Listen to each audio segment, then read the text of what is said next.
Hey everybody, thanks for joining me. I'm time-lapse photographer, cinematographer Drew Geraci. I'm actually on assignment now. We're out in Jackson Hole, Wyoming, capturing some beautiful scenery out here for a new project I'm working on. But for the last month, I've had the pleasure of using the new Xperia PRO-I, and this is really just kind of like a candid conversation about the phone. I've had a lot of you guys reaching out to me asking, how does the phone work? How's the camera? Is it worth switching? And I kind of want to answer a few of those questions to you because I think it's really important. I've been using it for a bunch of different things, for video and for photo, and there's a lot of things that I really like about it, and there's a lot of things that I love about it. One of the things that I think really sets us apart from what I'm currently using, which is the Samsung Galaxy series phone, is just how versatile it is when it comes to the photography and for the video. I've honestly never had a phone that really feels like it's a camera and not a phone, and this one actually feels like it's a camera and not a phone.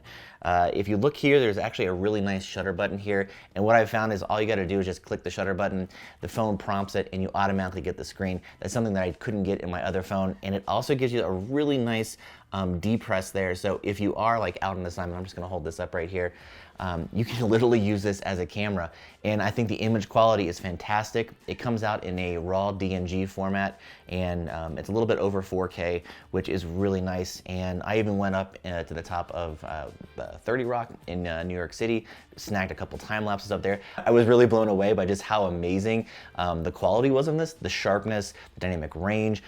It really truly acts like it's I'll say a Sony Alpha 6000 series camera, but the quality is really, it's just up there.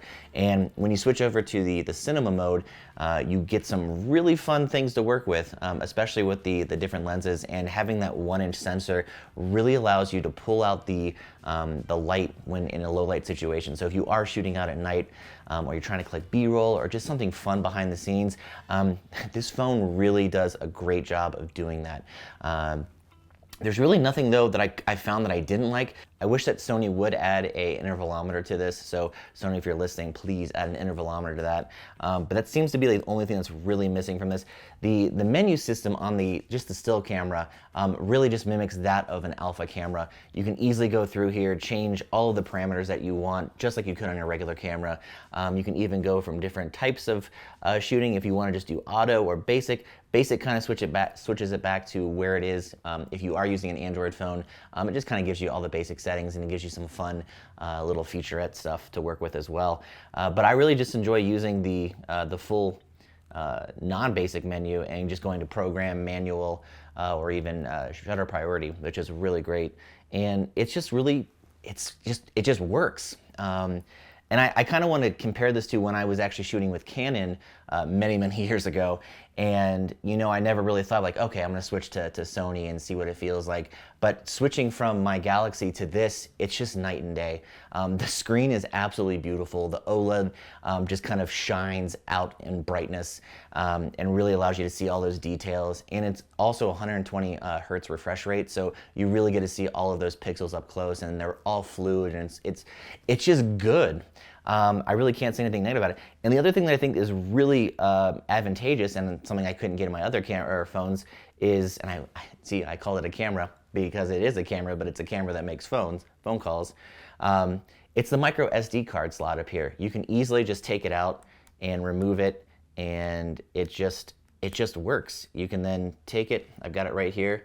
If you are on assignment, you can put all of the information straight to the card, pop it in your laptop right behind me, and I can then just download it. And it downloads super fast. It uses USB 3.2, so you're transferring at anywhere from, I would probably say between 300 and 600 megabytes per second, realistically. I mean, it goes up to 1,000 megabytes, but I don't think you're ever gonna achieve that, but it's really speedy. And sometimes if you don't even wanna go in to use the micro SD, you can just hook up the USB-C to this, pop it right into your computer. It shows up as if it's just a regular drive, and you can just drag and drop your files.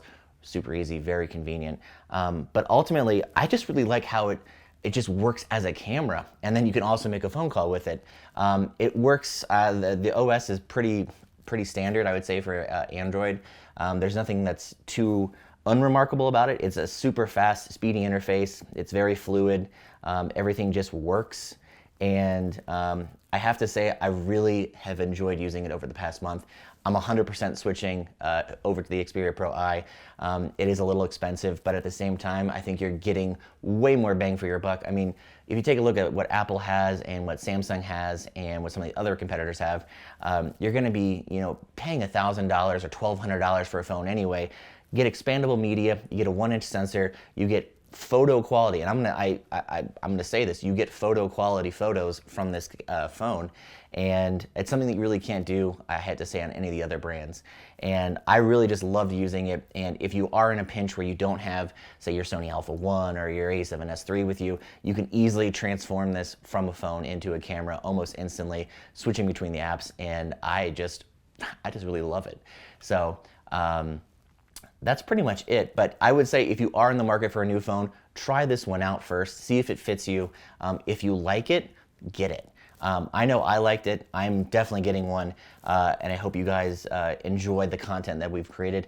I've got a couple things that are releasing pretty soon. I think Sony's going to put them out. I'll share a little tidbit here and there. But ultimately, this is a really terrific phone. And you know what? I forgot to mention, I love the feel of the phone. The phone is a little bit thicker than my Samsung Galaxy, but it has these really nice, like, ridged grooves on it, and it just makes it really nice to grip.